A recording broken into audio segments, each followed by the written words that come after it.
नमस्ते बच्चों, आप लोग कैसे हैं। आशा है कि आप लोग ज़रूर अच्छे होंगे।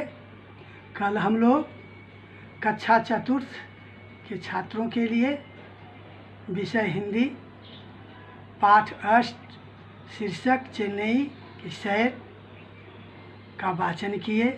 हम लोग इसका परिचय जाने। आज हम लोग उसी पाठ का थोड़ा सा वर्णन जानेंगे। आप लोग ध्यान से सुने। बच्चों, आप सभी जानते हैं कि चेन्नई का पुराना नाम मद्रास है, नया नाम उसे चेन्नई रखा गया है। इस पाठ में सुमित नाम का एक छात्र है जो अपने मित्र हेमंत को पत्र के माध्यम से चेन्नई की प्राकृतिक सुंदरता और दर्शनीय स्थलों के बारे में बता रहा है। देखिए सुमित अपने मित्र से क्या क्या कहता है, ध्यान से जरा सा सुनेंगे।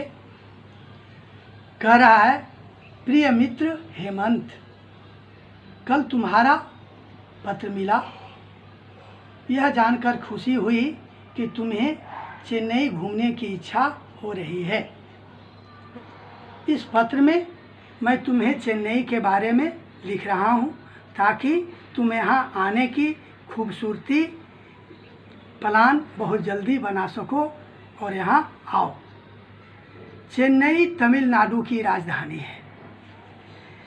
इसका पहला नाम मद्रास था।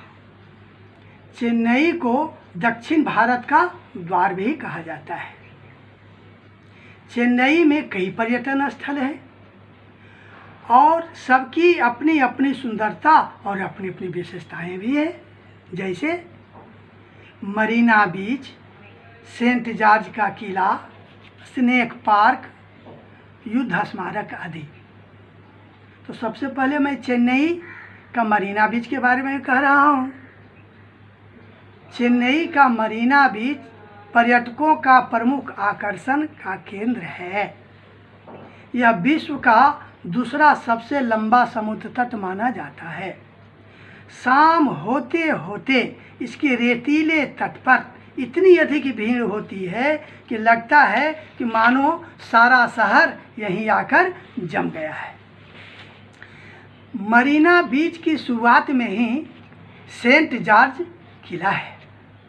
इस किले को ईस्ट इंडिया कंपनी ने बनवाया था। सेंट मेरी चर्च किले का सबसे पुराना चर्च है। यह अंग्रेजों द्वारा बनवाया गया था। सेंट जॉर्ज किला के दक्षिण में एक युद्ध स्मारक है, जिसे वार मेमोरियल के नाम से भी जानते हैं। यहाँ एक विशाल तिरंगा हर वक्त लहराते हुए सैनिकों की बलिदान की याद दिलाता रहता है। यहाँ हर वर्ष सेना दिवस, नौसेना दिवस, विजय दिवस के अवसर पर सैनिकों को श्रद्धांजलि दी जाती है। चेन्नई का स्नेक पार्क भी अत्यंत दर्शनीय है। दर्शनीय का मतलब होता है देखने लायक। इसका निर्माण रोमुलस व्हिटेकर नामक अमेरिकी ने बनवाया था। इसे 500 से भी ज़्यादा भारतीय खतरनाक सांपों का संग्रहालय कहा जा सकता है। यहाँ पर सांपों के अलावा अन्य जीव जंतु भी हैं, जैसे मगरमच्छ, घड़ियाल इत्यादि भी रखे गए हैं।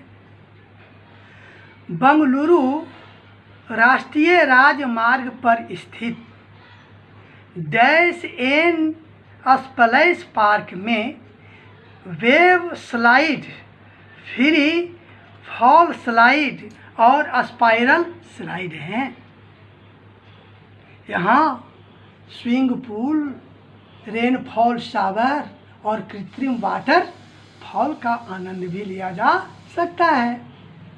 यहाँ कपालीश्वर मंदिर और स्वामी विवेकानंद हाउस भी है, जो निश्चित समय पर खुलते हैं और निश्चित समय पर बंद हो जाते हैं।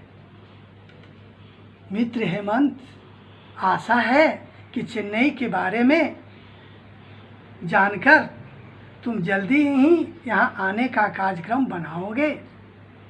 अब अंत में सुमित कह रहा है कि मेरे तरफ से तुम अपने माता पिता को प्रणाम जरूर बोल देना और पत्र का उत्तर शीघ्र देना। तुम्हारा मित्र सुमित। बच्चों, आप लोगों ने इस कहानी को सुनी और इसके बारे में जानने की कोशिश भी की है।